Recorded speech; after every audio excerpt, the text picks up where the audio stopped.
اداکارہ اور سابق ماڈل عفت عمر نے وزیر اعظم عمران خان کے لباس سے متعلق بیان کو قابل شرم اور نہایت افسوسناک قرار دیا ہے۔ 2 ہفتے قبل ایک انٹرویو کے دوران HBO کے میزبان جوناتھن سوان کی جانب سے وزیر اعظم عمران خان سے سوال پوچھا گیا کہ کیا وہ سمجھتے ہیں کہ خواتین کا لباس مردوں کو ریپ کی ترغیب کا باعث بنتا ہے۔ اس سوال کے جواب میں وزیر اعظم کا کہنا تھا کہ اگر خواتین کم کپڑے پہنیں گی تو اس کا اثر مردوں پر تو ہوگا اگر وہ روبوٹ نہ ہوئے تو۔ وزیر اعظم عمران خان کے اس جواب پر ہنگامہ کھڑا ہو گیا تھا اور بہت سی خواتین نے عمران خان کے اس بیان کی مذمت کرتے ہوئے کہا کہ ریپ کے لیے عورت کے لباس یا متاثرین کو مورد الزام ٹھہرانا درست نہیں۔ اداکارہ عفت عمر نے بھی حال ہی میں وزیر اعظم کے اس بیان پر اپنا موقف جاری کیا ہے۔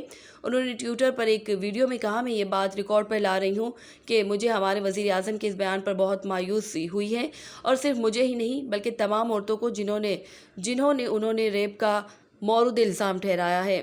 عفت عمر نے مزید کہا کہ عمران خان نے یہ دعویٰ کیا ہے کہ ریپ کا ذمہ دار کوئی بیمار ذہنیت کا شخص نہیں ہوتا بلکہ عورت کا لباس ہوتا ہے۔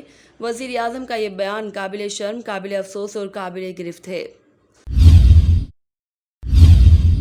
دھرتی نیوز، دھرتی کی ہر خبر سے رکھے باخبر۔